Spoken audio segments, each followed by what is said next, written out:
ngasi numidang waramda phongkiba tongan pause singdagi maru oiba khara lokhasraga miyangdamakta Manipur Circle News ki maikaidagi paudamjari ahanmada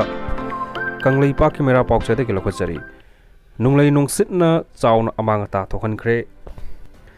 ngasi nungthil Manipur gi tongan ma mafamda khanghauduna sitlakpa akanwa nunglei nungsitna maram oiduna yum kai kaya humdokhibada natana lambida hoba upal kaya tektharakduna lambi thingjin khibaga loinana police personnel sing thodok thophamda changsinduna lambida tasinduna leiriba u sing lauthoknaba honakhi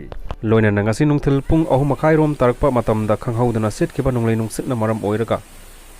tongan ma mafam kaya da yum kai humdokhibaga loinana Bisnupurdagi ningthau khong phawbagi lambida nakalda hoba u wa sing tektharakpana maram oiraga chathok chasinda yamna chauna akaiba pikhre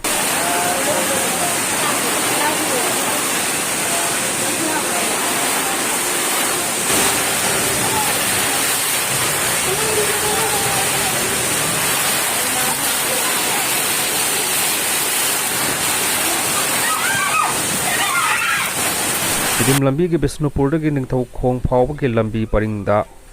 hauba nasik pambi sing tektharakuna lambi thingjin khibaga loinana miyamna pungkhai amarom chathok chasin tawkhiba yakhite ningthau khongdagi loktak project phangba lambi paringda hauba wal kayasu tektharakpadagi lambi da chathok chasin tawba yakhite electric wire kaya tatkhiba maramna mai phangkhite hairi amaromda Imphal More lambi paringda su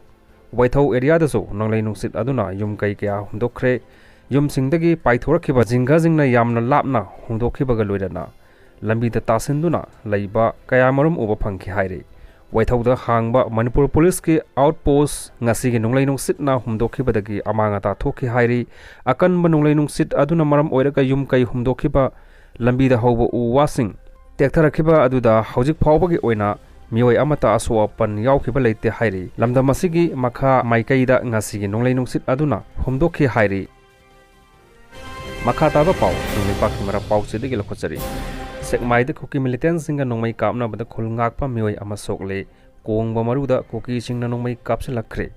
pathok sagitamenasi ngarang nungthil pung 12 minute 45 taba matamdagi hauna KUKI militant singna SEKMAI nongthonban mamang turel mapan da leiba hot mix plan da thabak suriba sinmi singda Nongmei kapsinduna landa silakhiba aduda khul ngakpa khunja singna handuna Nongmei kapada khul ngakpa khunja ama Nongmei na panduna sokpadagi SEKMAI PIC da laikan nakhri hairi hojik laikan nariba khul ngakpa khunja adugi maming ibobi kowi ma ke hakchang gi pipam thoidokna khodong thiningai di oidre hairi thodok asigi matang da pauchi asina phangba paugi matung inati KUKI militant sing aduna kangpokpi district ki manung chanba SEKMAI turel gi manung channa leiba filing village dagi singi saruk tagi Nongmei kapsinduna landar khibani hairi Nongmei kapsilakpa aduna maram oiraga SEKMAI nongthonban mamang turel mapanda leiba hot mix plan da thabak suduna leiriba sinmi sing mipaina duna lanjina rakhi maduda khul ngaktuna leiba khunja singna handuna Nongmei kapkhiba leite adubu tangkak anirak thokna Nongmei kapsilakpadagi khunja singna su Nongmei round khara handuna kapki hairi thoduk adu thokle haibagi pau phangmadagi state police ki maikaidagi mafam aduda sangsinduna khulai paiba KUKI militant sing takthoknaba Nongmei kapkhi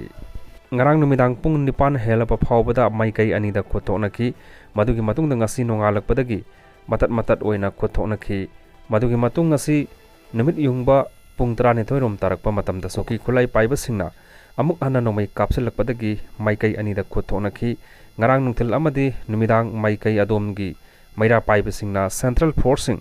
gari jangba yaroi haiduna thatuna thamki athengbada central force gari khara changsin ki hairi